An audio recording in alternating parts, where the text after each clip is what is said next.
Mərtlik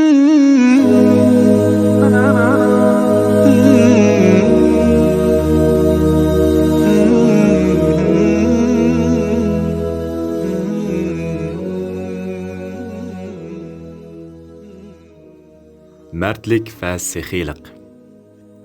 Dünyada mərtlik bilan səxiylikni maqtamaydigan birər millət, birər din və birər fəlsəfə olması kerak.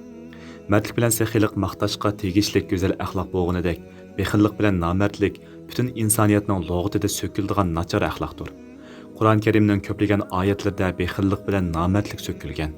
Alloh taolo mərtlik bilan səxiylikni dunyo va oxiratda nijotlikqa erishadigan mu'minlarning sifati qilib ko'rsatib, mundaq degan: الذين يؤمنون بالغيب ويقيمون الصلاة ومما رزقناهم ينفقون.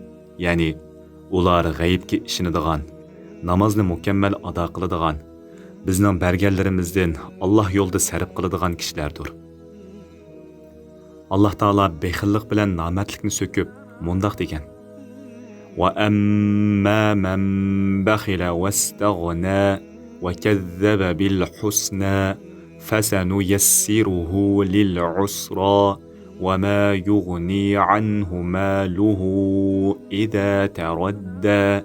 Yani bexillik qilib, Allohdan o'zini behojat hisoblagan, kalima tavhidni inkor qilgan odamga kelsak, biz uningga yomon ishlarni osonlashtirib beramiz. U do'zaxga tashlangan chaqda uning pul meli hech narsaga asqatmaydi. وَمَنْ يَبْخَلْ فَإِنَّمَا يَبْخَلُ عَنْ نَفْسِهِ. Yani kimki bexillik qiladi ekan, u o'zining ziyni uchun bexillik qilgan bo'ladi. Bexillarning halokati o'z qo'lida. Alloh taolo bexillarni zolimlar deb sifatlab, mundaq degan: وَمَا أَنفَقْتُم مِّن نَّفَقَةٍ أَوْ نَذَرْتُم مِّن نَّذْرٍ فَإِنَّ اللَّهَ يَعْلَمُهُ وَمَا لِلظَّالِمِينَ مِنْ أَنصَارٍ. Yani nemini xayr ihson qilmanglar yoki Alloh yo'lida nemini va'da qilmanglar, Alloh uni cho'qim bilib turadi. Zalimlarga hech qandaq madadkor chiqmaydi, deydi. Alloh taolo bexillarning halokati o'z qo'lida ekanligini bildirib, mundaq degan: وَمَنْ يَبْخَلْ فَإِنَّمَا يَبْخَلُ عَنْ نَفْسِهِ. Yani kimki bexillik qiladi ekan, u faqat o'zining ziyniga bexillik qiladi.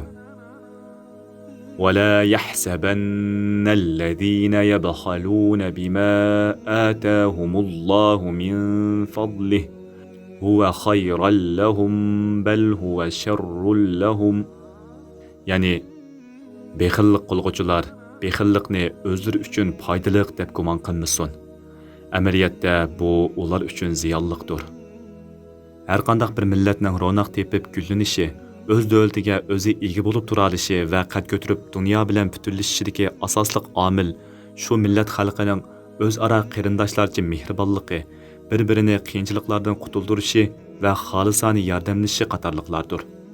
O'zaro yordamlashmagan, bir-birini qutqizmagan va birlashmagan bir millatni boshqalarning qutuldirib qo'yishi mumkin emas. Agar boylarimiz yo'qsullarga xolisona yordam qilib, ularning o'qitilmagan bolalarini o'qitib, har xil moddiy qiyinchiliklarni tang ko'taradigan, vatanning va millatning ishiga qo'ldan kelgancha yordam beradigan bo'lsa edi, biz kelajakka umidlik, baxtlik bir millat bo'lar edik. Payg'ambarimiz Muhammad alayhissalom dunyoga kelishdan burun o'tgan Hatem Ta'i degan bir odam arablarda mardlik va sexiylikning birdan-bir ulgisi va namunasi bo'lib o'tgan ekan. İslamiyatdan ilgirki shoirlardan boshlab hozirgi shoirlarga qadar har qanday bir shoir sexiylik bilan mardlikni maqtamoqchi bo'lsa, Hatemni ulgi qiladi.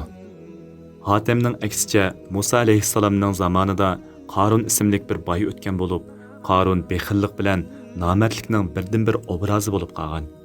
Yahudi, Xristian va islom diniga e'tiqod qiladigan xalqlarning qalbida Qarun obrazi la'natlik bir obraz bo'lib saqlanib kelmoqda.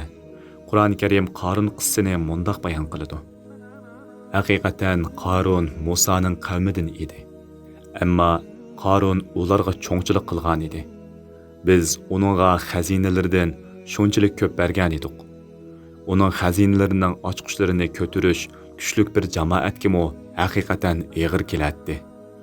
Öz vaqtida qavmi onunğa aytdi: "Ko'ranglab ketma, chunki Alloh ko'ranglab ketguchilarni yaxshi ko'rmaydi. Allohning sana berganlarini to'g'ri yo'lga sarf qilish bilan oxirat yurtini tilagin. Dunyodami nasibangni unutmag'in. Alloh sana yaxshilik qilgandek, senmo boshqalarga yaxshilik qilgin. Yer yuzida buzg'unchilikni tilamagin. Chunki Alloh buzg'unchilik qilguvchilarni yaxshi ko'rmaydi." Qarun: "Men bu boyliqqa faqat mening alohida bilimim bo'lganlikdan erishdim" dedi. Oyatda ko'rganimizdek, Qarun mol dunyosidan ehtiyoj egalariga chiqim qilishni qat'iy rad qiladi. Shuning bilan Alloh taolo uni tirik turg'izib, mol dunyosi bilan qo'shib yerga yutqizib etadi. فَخَسَفْنَا بِهِ وَبِدَارِهِ الْأَرْضَ فَمَا كَانَ لَهُ من فئة ينصرونه من دون الله وَمَا كَانَ مِنَ الْمُنْتَصِرِينَ. Yani nihayet Qarunni uning uy joyi bilan qo'shib yerga yutqizib etdik. Uni Allohning azobidan qo'g'dab qoldigan biror jamoat bo'lmadi. Qarun o'zini qo'g'dab qololmadi. Boylik bilan nom nishon tikilgani bo'lmaydi. Dunyoda tonlab oltin, milliardlab dollar yig'gan milliarderlarning nom nishonisi qolmasdan, balki boyligi ozroq bo'lsa-mu shu boyligidan insoniyatga, xususan o'z millatining ehtiyojlari uchun yordam qilgan jonko'yarlarning nom shuhrati keyingi avlodlarning qalbida o'rin elib, tillarda daston kelmoqda. Biz Uyg'urlarning orasidan necha 10 minglagan katta boylar chiqqan bo'lsa-mu, ulardan hech birining nom nishonisi qolmay, 100 yildan beri aka-uka Musaboyevlarning nomi yodlanib, shuhrati maqtilib, ish izlari so'zlanib kelmoqda. Xalqimizning ularga bo'lgan yaxshi duosi davomlashib kelmoqda. Chunki ular bor boyligini ishlatib, o'z xalqini oqartish, farzandlarini tarbiyalash uchun maktab solgan. Yoshlarga ishlab chiqarishni o'rgatish uchun zavod qurgan azimatlar edi. Dunyoda har qanday bir odam o'zining nom nishonisining yaxshi atoqlar bilan qilishini, xuddi Hatamdek mardlik bilan sexiylikning o'lgisi bo'lib, avlodlarning tillaridan maqtanishni, Alloh taolaning dargohidami shon-sharaflik bo'lishni yoqtirdi. Albatta aksicha dunyoda hech kim o'zining nom nishonisining Qarundek bexillikqa va nomardlikka misol bo'lib qilishini va xalqining eg'zida la'natga loyiq bo'lib qilishini xohlamaydi.